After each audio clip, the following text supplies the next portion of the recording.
क्या वाकई में कांग्रेस ने 70 साल शासन किया?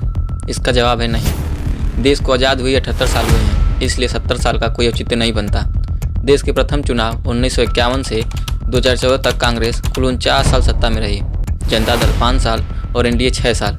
चूँकि सवाल ये होता है कि कांग्रेस के शासनकाल में क्या क्या हुआ, आइए देखते हैं। कांग्रेस ने 49 साल में भारत की वह नींव खड़ी की जिस पर आज पूरा देश खड़ा है। IIT, IIM, AIIMS, ISRO, DRDO, SAIL, भेल, GAIL, ONGC, NTPC, IOC, HAL और एलआईसी जैसे सबसे बड़े राष्ट्रीय संस्थान कांग्रेस के शासनकाल में बनाए गए, जिनसे देश की शिक्षा, विज्ञान, स्वास्थ्य, उद्योग और अर्थव्यवस्था की संरचना बनी। चुनाव आयोग, सुप्रीम कोर्ट, यूपीएससी और सीएजी जैसी लोकतांत्रिक संस्थाओं को स्थापित कर देश को स्थिर लोकतंत्र दिया गया। हरित क्रांति के जरिए भारत को भूखे देश से अनाज में आत्मनिर्भर बनाया। नाबार्ड और एक्जिम बैंक की स्थापना की गई। 1974 के पोखरण परीक्षण से भारत को पहली बार परमाणु शक्ति बनाया। Bhabha atomic research centre, BARC, परमाणु ऊर्जा आयोग, डीएई की स्थापना की गई। बैंक राष्ट्रीयकरण से बैंकिंग गरीबों, किसानों और आम जनता तक पहुंची।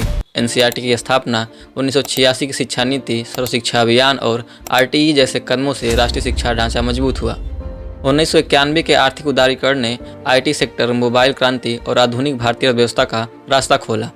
भाखड़ा नांगल, हीराकुंड और टिहरी जैसे बड़े बहुउद्देशीय डैम बनाए, जिन्होंने कृषि और बिजली उत्पादन को नई ताकत दी। राष्ट्रीय राजमार्ग नेटवर्क, रेलवे विद्युतीकरण और मेट्रो की शुरुआत जैसे बड़े इंफ्रास्ट्रक्चर प्रोजेक्ट पूरे देश के विकास की रीढ़ बने।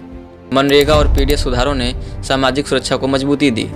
इसके अतिरिक्त राष्ट्रीय टीकाकरण कार्यक्रम की शुरुआत, एफसीआई, आईसीएआर, केवीआईसी, आईसीएमआर, जिला अस्पताल, सीएचसी, पीएससी की स्थापना और इसमें विस्तार का कार्य कांग्रेस के शासनकाल में हुआ। कुल मिलाकर शिक्षा से लेकर अंतरिक्ष तक, बैंकिंग से लेकर अर्थव्यवस्था तक, लोकतंत्र से लेकर रक्षा तक भारत की ज़्यादातर संस्थाएं और बुनियादी ढांचा कांग्रेस के शासनकाल में बनी।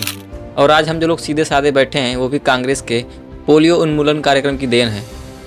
अब कोई 70 साल के कार्य का ब्यौरा पूछे तो पहले उसके प्रश्न को सही करें और ये भी समझाइए कि पिछली सरकार और वर्तमान सरकार में कोई प्रतियोगिता नहीं चल रही। जो कांग्रेस ने किया वही वर्तमान सरकार करेगी तो फिर सत्ता परिवर्तन का क्या अर्थ हुआ। इसलिए तार्किक सवाल कीजिए। कोई भी पार्टी जनता की सेवा के लिए सत्ता में आती है।